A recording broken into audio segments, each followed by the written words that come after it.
Men. Good evening, ladies and gentlemen. I am the boldest man in Kampala and probably in East Africa, and my name is Peter Igaga.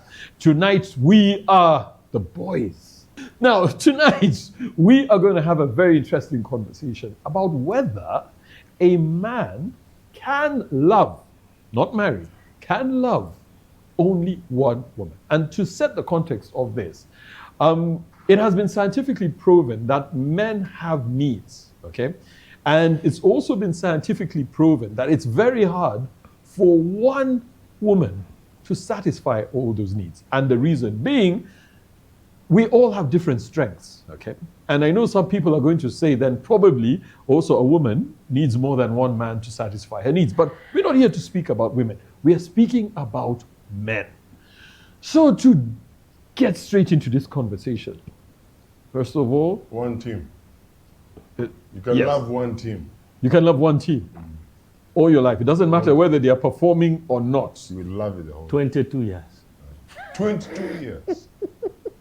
Now, this is a very good start to this conversation. Because, so, can a man love one woman? Ask you. Okay, this is very interesting. Can for you? 22 years. And I'm not going to ask Chris that question because it's we very know the relevant. So basically, Chris should be a listener. But I'll tell you where I'm going with this. Love, and Chris has often said it, is not a feeling.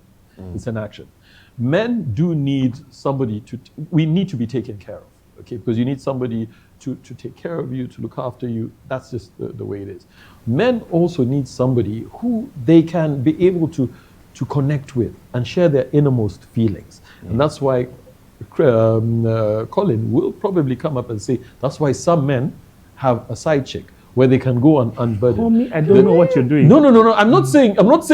But I'm not you're saying going you. to cause a scene. No. I am not saying you, because I remember when we had Leona on the set, she talked about having sometimes what a single mom can do Side is what? provide a space where a man can just unload. And so, do you think a man needs just one woman to satisfy him? I think I'm going to prompt this with another question. Please. How do you define love? If love is commitment, if love is loyalty, then it's possible. If you're talking about feelings, Yes. feelings like, I feel this for you today, then it's a lie. Because trust you, me, I know you're married, but that guy thinks about another woman to actually satisfy you, at the end of the day. It's the reality. But if we are to define love, Bro, what have you done? I'm worried. I'm very, very worried. it depends with how you define what love is. Yeah. Love is commitment. Love is Love is an action. Love is more to do with duty. Can I stay with one person for the rest of my life? It is possible. Can I have the same feelings? Can I have the same feelings with one individual for the rest of my life? That's a big lie. Okay, interestingly. Now, Faisal, sorry. Faisal. In Islam has a provision for a man to have more than one woman. Essentially, and I stand to be corrected, the background of this has a lot to do with the fact that it's very hard for one woman to fulfill a man's full needs.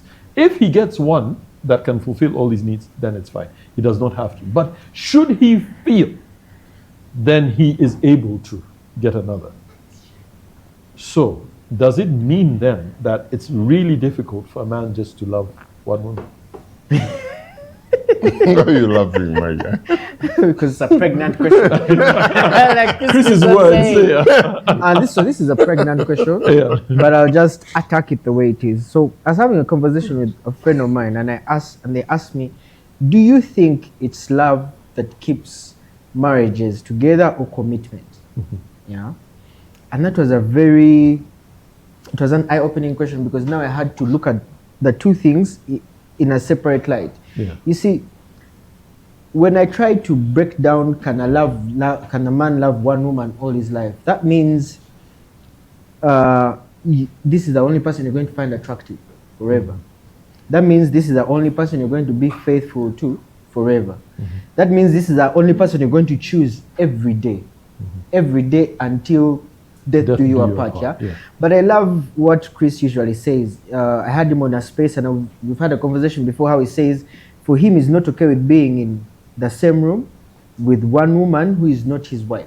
Yeah, he says that. I don't understand it. Yeah, he lives by it, but So let me come. Yeah, So you see, probably it's because he doubts his discipline. no, that's not how it is.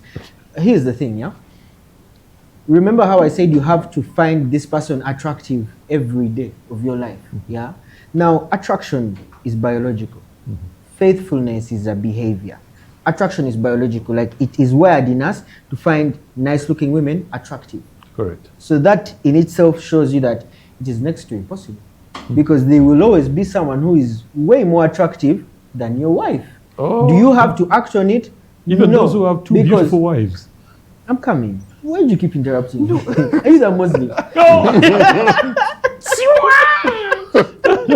Yeah, I'm going to end in the Muslim way. Which Is he called Muhammad? Sorry, back to what I was saying. So when you look at it from what actually love means, because like we've said, it's not a feeling. Yeah.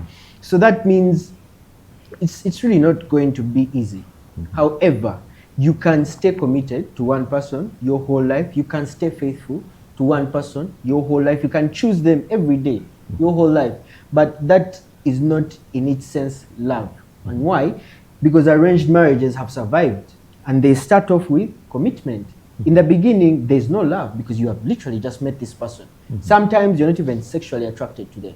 Now, when I come to the point of men, it's not that it's difficult for men to be faithful, no. Faithfulness is a behavior.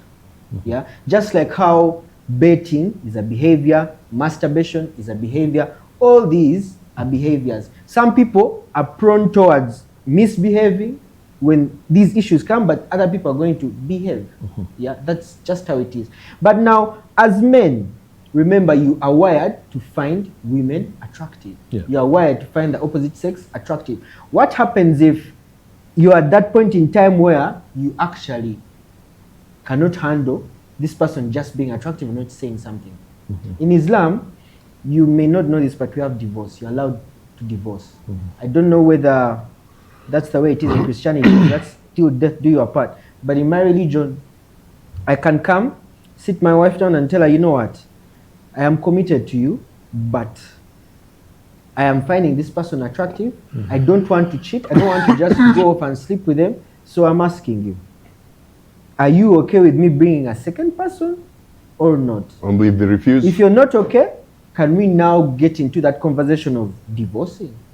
You understand? You don't just come one day and boom, second wife, boom, third wife, fourth wife. There are very many other things you have to fulfill. And also, religion will come and say, only and only do this if you can do it equally. If you can provide for this person, provide for this person. Love them 50%, love this person 50%. Do this here, do this there. And that in itself already shows you that religion actually does not want you to marry more than one wife. Because they have made it literally almost impossible for you to do it. In its sense, it is next to impossible to do the same thing in 4 houses. Now, look, Colin, this is a whole conversation of needs versus wants. Do we want men to have one companion because it's ideal? Yes. Do men need more than one companion to be? Because at the end of the day, I believe, and this is just what I believe, the goal of life is to be happy. Now, if I am committed, but I'm not happy, is it okay for me to look for that happiness elsewhere? Who said the goal of life is to be happy? No, everybody wants to be happy. It's not the goal of life. What is the goal of life? It's not. Like, the goal of life is purpose. Yes. And sometimes purpose involves, actually many times purpose involves suffering and endurance and forbearance. So that you can get? No, it's not happiness. Not happiness. Happiness, suffer for the rest of your life. Listen, Actually, the problem is that you posit such big questions and then you bring these childish arguments like you're eating ice cream.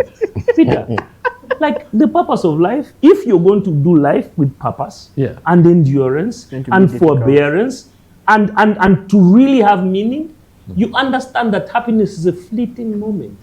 It's here today. I've finished this project. Yes, we have a drink. We go to sleep. Tomorrow we start again. And I think that we have to get there. We have to get to that point where we understand that life is suffering. There is. If you're like Chris and you believe in eternal life, there's a reward in heaven. If you're like Faisal, there's 72 virgins. If you're like me, like the reward is in the journey. Are there 72 virgins for real? Okay. So wait, I'm coming to the question. I was just sort of, putting into context. Yeah. So I agree that love is a commitment. That feelings, that the way you feel as a 25-year-old about your wife and the girl of your dreams is not how you feel about them at 35. It's not how you feel about them at 45 when they're passing gas and they've hit menopause and their breasts are trying to strangle you in the bed. You won't always feel like that about them. Yeah. Because also life changes. You used to have a six-pack, and so I think a few weeks ago someone was saying, when you're in the bed and you want to gas, I realized that the reason why when people grow older, they stay on different sides of the bed, they love you. That was Chris actually. They want the candles. But in the middle of the night, they have to pass gas. So they move to the other side of the bed. They don't have to go to another room. But they move away, and then they come back. Then they say, baby, that chicken is finishing me.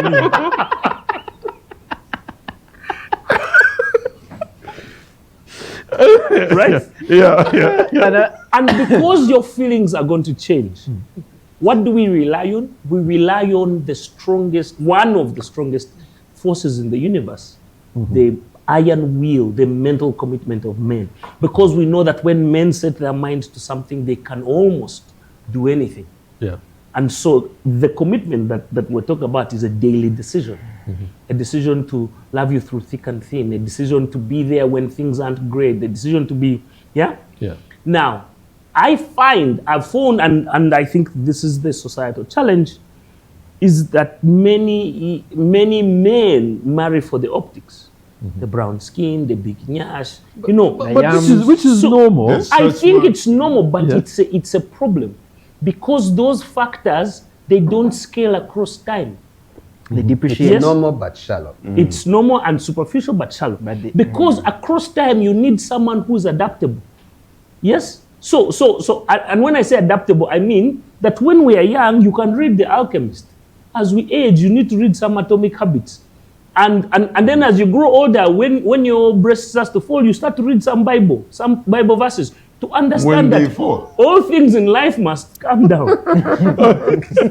Now, we do need to get into a break. Now we're here at Sangako's having a conversation He has not said anything about whether a man can stay committed to one woman for the rest of his life, even when her breasts are strangling him in bed, as Colin said. No, you cannot Don't say go that. anywhere. We'll be right back after the break. Wow.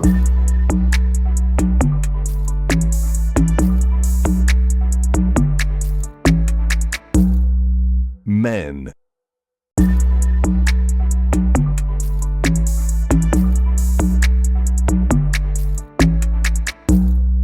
Men.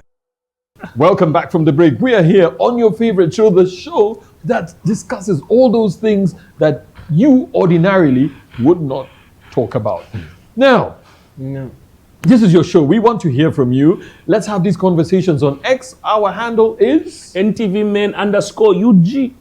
Perfect. And we are on hashtag NTV MEN across all platforms. The QR code is on your screen. Scan it and let's have a conversation. And I've said this before, if you don't have a smartphone, that's what's called a you problem. You really do need to get one so that we can have this conversation. I have a question that you'll give it to Chris as well as you're giving him this other question. Yeah. Do you guys think for an arranged marriage, the hardest date is the first date? Okay, we'll get to that. Now, Chris, I stand to be corrected, but because Colin has said it before, he seems to be against men marrying beautiful women because it never ends. Beauty is going to fade, which is true. Beauty is fleeting, but I also think beauty is very different from. What are you? Because Now, I know you are pro-marriage. that. I know you're pro-commitment. But is it okay, because you're so pro-marriage, is it okay for a man to stick in the marriage, keep his wife happy, give her everything she wants? But if he's not getting the total fulfillment, to get it from somewhere else? Couple of things that I'd like to say to answer your question. The first. Today, your outfit looks really good. Thank you. Thank you. Thanks to Wazi Fashions. Yeah, looks so much better than the Arsenal one, but hey, well, what am I saying? he's okay. They won a trophy. So I think that the framing of love is important, because you initially asked about love, you're now talking about commitment. I think that it's one coin with two sides. If you say the 500 shilling or the 200 shilling Uganda coin has a fish on it, and another person argues, no, it has a national emblem on it, and you go on arguing for the whole night, both of you are right. The 200 shilling coin has got fish on one end, national emblem on the other. It's foolhardy to think that you can have love without commitment. The question that Pfizer was asked by whoever that wise guy was splitting hairs. Because where there is love, there is commitment. Commitment is love. Okay? So it's possible for a man to be fully committed or to love one woman for all their lives. So I'll first leave that there. Let me ask you about just that, about exactly that. You see, when for an arranged marriage, you don't know the person, you don't love them. I'm coming, don't worry. But you have to be committed from day one. I gotcha. And that's not love. I gotcha. What is that? It's commitment. That's love. No. If you understand love that way, then, and here's where I really, really agree with Colin on this. What? Oh yes, I do. Because you see, Suck it. because you see, love is not about feelings. So with commitment means you've chosen, and thereafter is the sacrifice of what you haven't chosen. Right? Yes. It's a sacrifice of you have just zipped out everyone else, the ones you've seen and the ones you will see.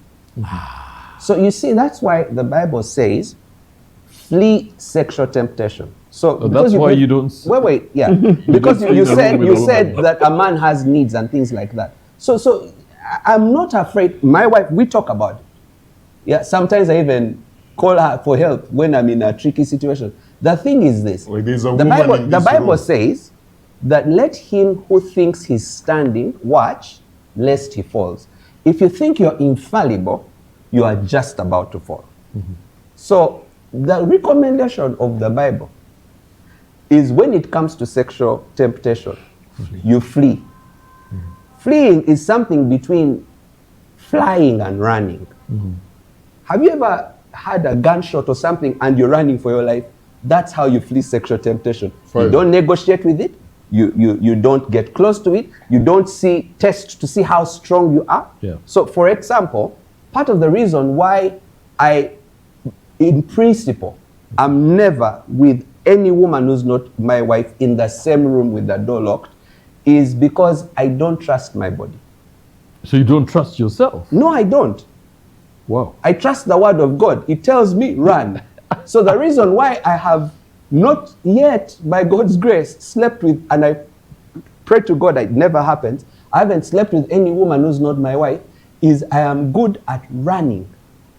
I think that our viewers are feeling some kind of judgment when you talk like this. But this is me. I'm telling you my story. It's a thing of, here's the thing we must all agree.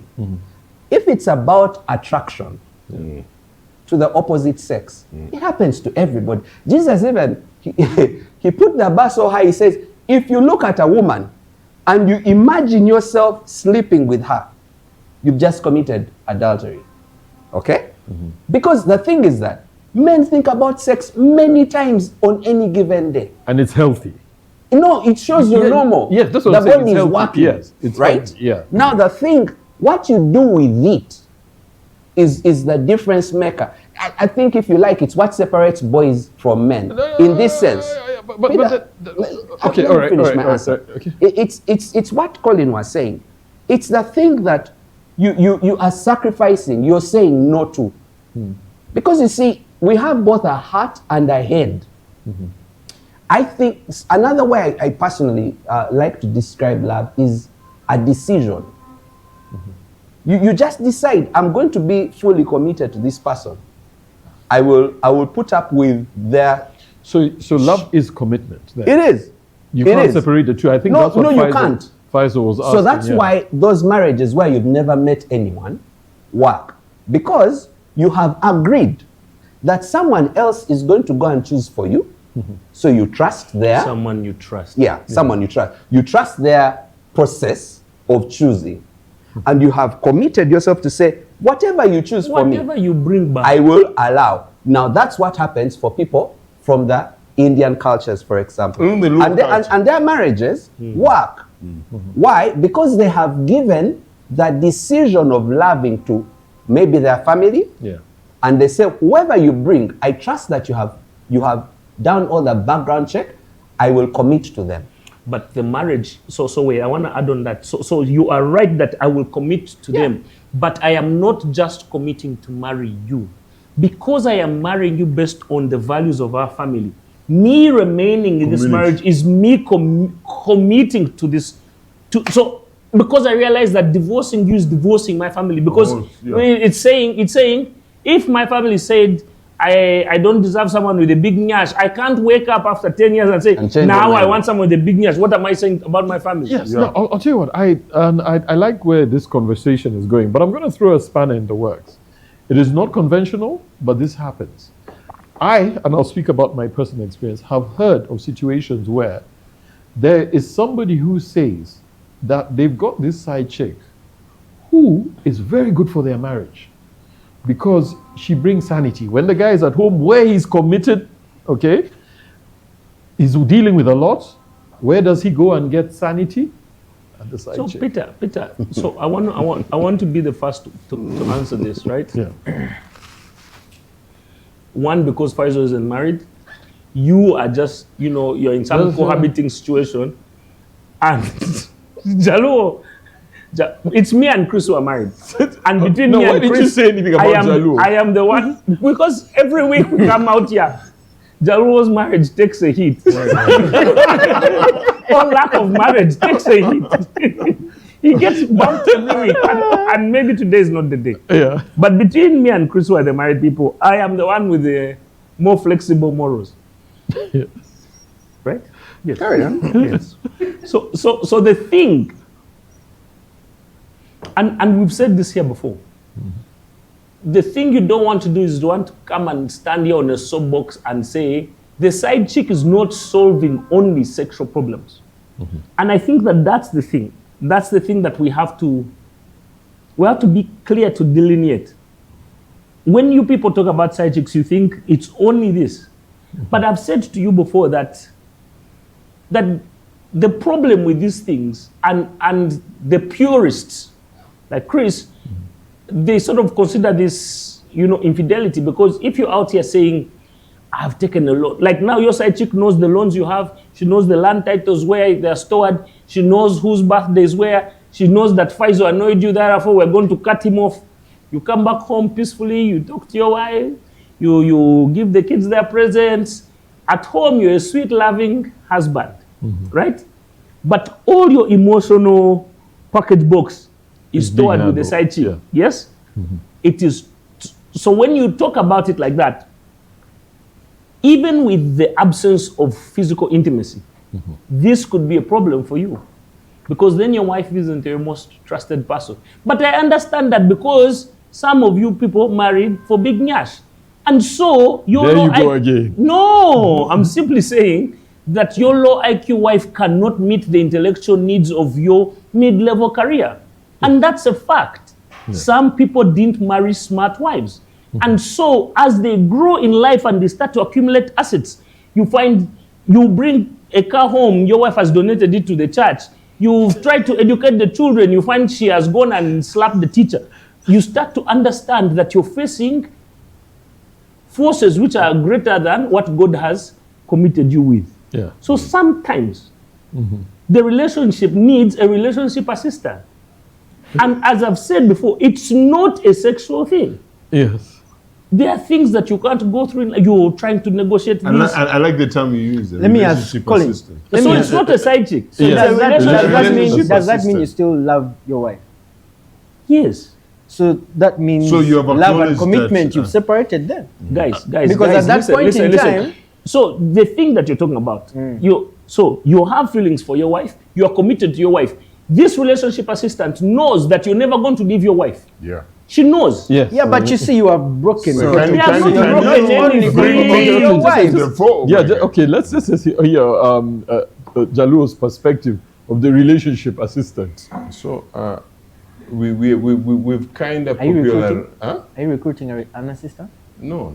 We have kind of popularized They will make you homeless. the side chick conversation, side chick phrase.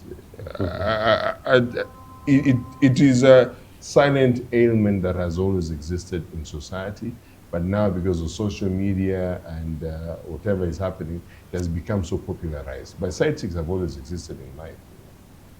I believe so. Huh? I believe, I see that we are at a bit of a crossroad, okay? You are a firm believer, just like Chris, not in divorce, okay? And as Colin clearly articulated, you're in this situation where, and it happens, you meet this person, you guys are young, you start developing, but you are developing faster than she is. And you end up, the gap starts widening. all Yeah. right? Now, should I pack my things No. and leave her? No. Or do I get somebody to fill that gap without disorganizing that? So ideally, Let me answer. this is it. Just wait. So ideally, this is a situation where the relationship assistant is literally plugging a very careful gap and is making, and I put it in quotes, my marriage successful. There's a Do not term answer called- that there's a until term. we come back from the break. My guy. Now we are here at Sanga Course having a very interesting conversation about the relationship assistant and the value that the relationship assistant, as Colin calls her, brings to your relationship. We'll be right back after the break.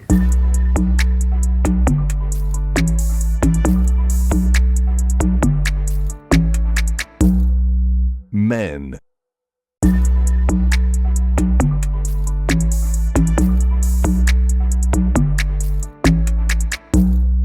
Men.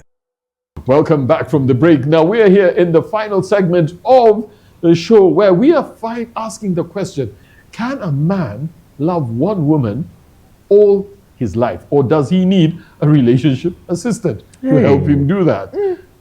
Mr. Okello. Change the topic. Mental fortitude. Mental fortitude. Something that you configure in your head and you decide as a man that this will be my circumference. Understand? And that is why individuals like me and Chris do not believe in divorce. Yeah. All right. You decided in your head that if I get into a relationship with this woman, and that is why marriage is such an important decision, and that's why I don't believe in you just coming up with this decision as an individual somewhere in Bandali Rise. Like it's a conversation that should involve community, should involve like different facets in your life. You understand? Mental fortitude. It's very important that when you decide to marry someone's daughter, that you decide that, you know, this is the individual that I'm going to spend the rest of my life with. Because there are different things that affect this relationship. There are children that are a result of this relationship. So you need to understand that, you know, if this thing goes apart, it goes haywire, there are people who will be affected. And most of the time, the people that are affected are the children. Your number one responsibility as a man is to assimilate, as parents, is to assimilate your children to society. Research has shown that children who are born And raised. and raised in single Two-parent households. yeah, in two-parent household succeed socially more than children who are born in single household. So it is important. It's your role as a man, and you know, I'm not here. I'm not here to champion. I'm not here to champion. You know, what's the term you use? Relationship assistance. Relationship. I feel like you assistance. guys are lying on national TV. I'm not The here to reason you champion- people, the number one just- reason most men are getting these side dishes is for sex. No. Full stop. Listen, we're Yes. not talking about what you see. We're not really. Yeah, it justifying happens. The reality is happening, but it's In not reality, right. Yes. in reality, It is not the number right. one It is not reason right. they're doing it is for sex. Because understand, as a man, we talk about this, you always have to have a support system. How are you telling me the only person you can find emotional support from is the person you're also sleeping with? But Like I you do did- not have the- friends, you- you don't have counselors, you do not have mentors. It is this one person who you already having sex Can I with answer that directly? that is going to in relieve one go? all your mental The number stress. one problem that we It have doesn't as make men, sense. the number one problem we have as men is we put feelings in everything. No. We put feelings in Actually, everything. no. If you, as a man, decide, like if you put, like I always say this, that's become a broken record. If you treat your relationship, if you treat your relationship like a company, if you say like I have to chow my woman every day, what is so wrong with that, my guy? Listen. Like- I think, and Colin. I mean, sorry, Chris. Just How for will to you- bring how this- will you- this home? Just wait. I think this is the gist of this conversation is an issue of between the issue of needs versus wants. No, don't Yes, no. simplify it. Don't simplify it. Don't I'm do not that. simplifying it. I'm not simplifying it. But I'll tell you why. I want to be committed because that's what's expected. You of should me. be committed. Yes, I want to be. But Don't do I, want. But You what should about be my committed. needs? My guy. Okay, Peter. Can I? Yeah. All right. So, first of all, if you are into me, you shouldn't be into marriage. Because the minute you commit to marriage, you have just lost me and you have got into the territory of us. One of the wisest men, Solomon, did do that. His error does not remove wisdom. Sure. Okay? So, it's important that you realize, that the world does not rotate around me and what I want. It's about the responsibility that comes with being in a marriage, with being a father, with being a husband, right? A leader in society who people look up to. The heritage you're passing on, the example you're passing on, the legacy you're leaving. All right? Not just with your biological, because life does not stop with your wife and kids. It's everyone else who looks up to you and the example you're living that others are going to follow. So first of all, it's selfish to think about just your needs.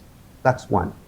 Two, in the Bible, in Proverbs, there's this thing where they talk about a guy, a young man who goes to the house of the adulteress. In fact, between Proverbs 3 and Proverbs 7, there's a lot of that. You see, you are digging your grave. Here is what typically happens. You go there, she's giving you comfort. You know, I think many years ago, Colin called that there's the difference between the marketing budget and the operations budget. Recruitment budget. Acquisition. And It wasn't acquisition. many years ago. He's Yeah. been saying it even Right? up until recently. So you have your budget, she has her budget. This person you're calling relationship assistant. So she's pressing all the right buttons In acquisition. in acquisition to get you in. And then one day she's going to tell you, honey, oops, I don't know how I forgot. We are expecting. Okay? And you're going to say, expecting what? All right? A child. What they've just done, they've locked you into another relationship, another family that you're going to maintain. And she's going to start acting like a wife. Do you know what else women are good at? Competition. So if wife one has a car, she must have a car. If wife one's child goes to international university or international school, her kids must go to international school. So you just put yourself in a bind. So I hear you guys talking, and I'm like, you're digging yourself into a grave. Yeah. Okay? Now, that's one part. The other is you're making men look like we are cornered. That if you married a girl who That's a big nyash, just call it. yeah, but brown she only did S4, right? And I'm not getting graphic in the description. You're stuck, but not quite so. Everyone can grow. So part of your job as a husband is to help your spouse grow. So Peter, let me finish. So that you grow together. I And mean, some look, people who cannot grow, and it's a no. reality. Peter, before your reality, let me give you mine. Okay. Because also mine is a reality. My point is that there's something called growth. Growth is saying, this is where we are now. That's where we want to go. And then you bridge that gap. Do you know how men grow? You apply yourself. You go to school, you read, you watch the news, you know what the current affairs are, you improve yourself. When we started this season, right, one of the things we're saying, okay, what happened from when the season had ended, last season had ended to now? We all start to say, man, this hit me, but this is what I did. Colin here told us, man, I had 2 years, I had no work, but what I did is I went down and I mastered my craft. And when he came back, he was just batting the ball out of the park because he grew. That's what you do when you see there is a gap. Third thing I'll say, according to Numbers 30, 3 things. God does not take a man changing his vow lightly. So before God, a man can't change his vow. But if a girl is under the authority of a father and she makes a vow, say for example, I'm going to church or whatever, I've pledged, I'll give 1 million. And the father says, no, you're not going to. God releases her from that vow because God honors the authority of a father over the daughter. You know what else it says around verse 6? Numbers 30 verse 6. It says, 5:6. It says that if she gets married and she makes a vow, and on the day the husband hears it, he nullifies it. Before God, that vow doesn't hold. In other words, what God is saying is he honors the authority of a husband over the wife. The same way he honors the authority of a father over a daughter. Do you know what that means? The same responsibility to grow your person, to nurture them, to build them that a father has is the same that you have as a husband. So that's why the Bible says, as I conclude my thought, that's why the Bible says, husband, love your wives as Christ loved the church, presenting her to himself without spot or wrinkle, by the washing of water, by the words. You can speak to your wife, she can grow. Okay, I'll tell you one thing, guys. Now, we do need to wrap up the show, but Chris, something to think about and to chew on is just like you said with your kids. There are kids, when you have kids, there are kids who are smart, there are kids who will never get it, they are thick, and it is what it is. Now, you cannot start putting pressure on your thick child, saying, oh, you're going to become a professor. Child. They will never become a professor. Peter, guys, take for a parting shot. It is what it is. Colin, your parting shot. Remember, I said my thick child. So you know what was really funny in this show is that Jaluo said that him and Chris don't believe in divorce. But of the two of them, only one of them is married.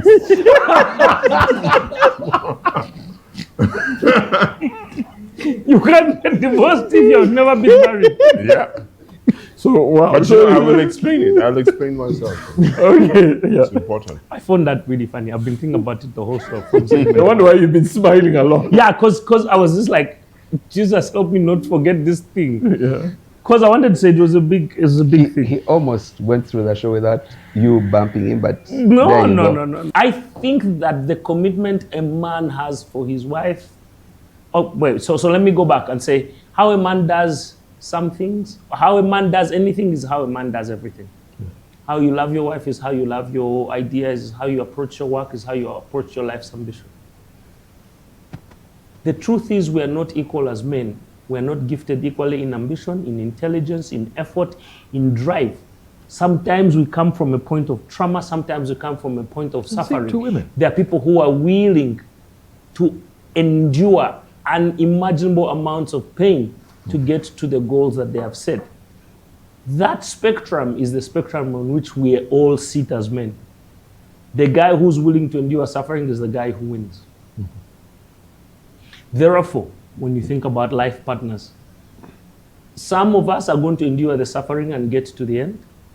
Some guys, it's like being in a marathon. Some guys will jump on a border beer and you'll find them at the finish line, right? It is not my place to judge how you get where you get to. But remember that it's all in the preparation. So if in the beginning you then end up making a superficial choice, and now you're 50, you have seen the products of your choices, and you know that there's no one who's going to become a viable heir, you have to take a border and short circuit the system so that you can at least reach the finish line of legacy building. But also there is integrity in agreeing and saying, I had one life, I messed up, I married for big nyash. Now my children are dense, they're the last in class, they're stupid, but at least they look nice. I think there's also honor and integrity in that. And they can be news anchors. But human beings... They can be what? Nah, didn't say that. human beings being who they are, they're not willing to take the L, right? But I think that there is an honesty in that conversation. Leave the moralizing of a partner and one woman, and I think that the moralizing of monogamy takes away from what is in the heart of people, because what is in the heart of people is longevity and legacy, right? Some people shroud that and enshrine that in religion or religious overtones, but I think that taking a hard, cold look at your situation allows you to, because sometimes you must come to your partner and say, baby, this child was the last in class from P1 to P7. I really think we need to talk about outsourcing the next product line. I cannot say it. Colin, thank you very much. Chris, your parting shot. So, for starters, I just would like to say that there are no daft children. So who do you think is the last in class every time? There's a daft partner. Are you guys done? Okay. There's no daft. Can I carry on? child. Okay. For starters, I'd like to say there are no daft children. Every child is born a genius, and it's the parent's job to find out what type and call that gold out of them. The second thing I'd like to say is the longest way to get to where you want to go is a shortcut. When you're having relationship challenges, the best way to do it is the hard way. Solve them. When you take a shortcut and you get a side chick, it's the longest way to solve it because you've just doubled the problem. Peter, it's my parting shot. Thank you. Number 3, you have a responsibility to grow your person, to shape them, to speak to them, to hone the best out of them. And when you do that, you'll not have any desire to find a side chick because your person is gold.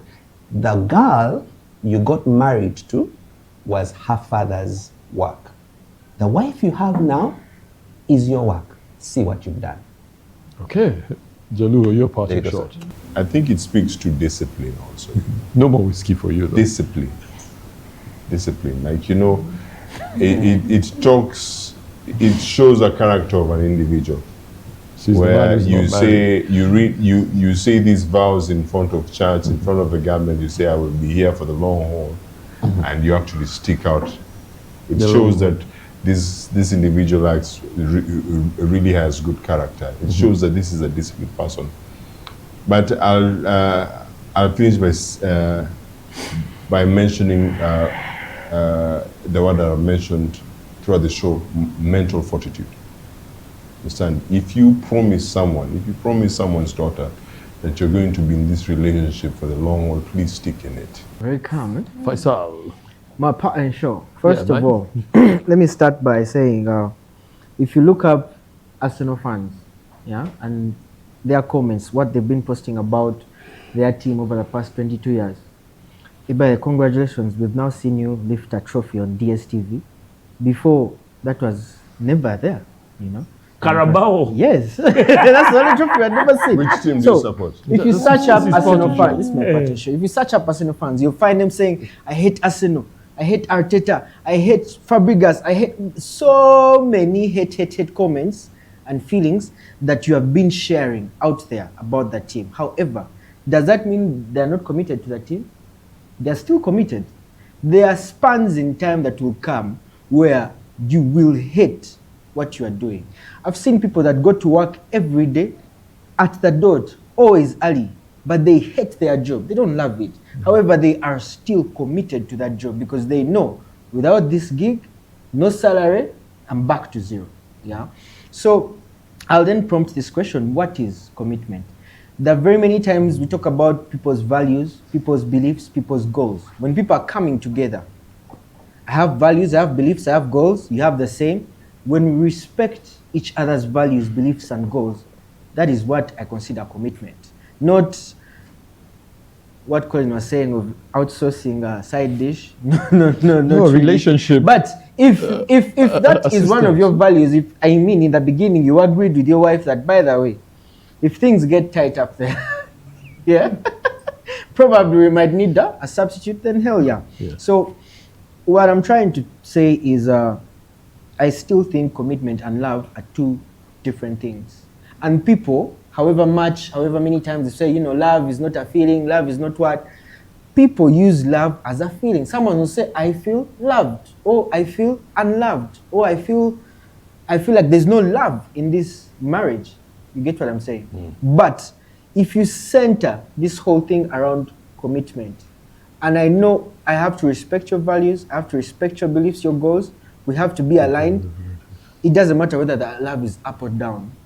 If you're committed to each other, you weather through a lot of things. I mean, if you can support Arsenal for 22 years, why can't you stay in your You were not relationship? born by then. You're 21, which is a good thing.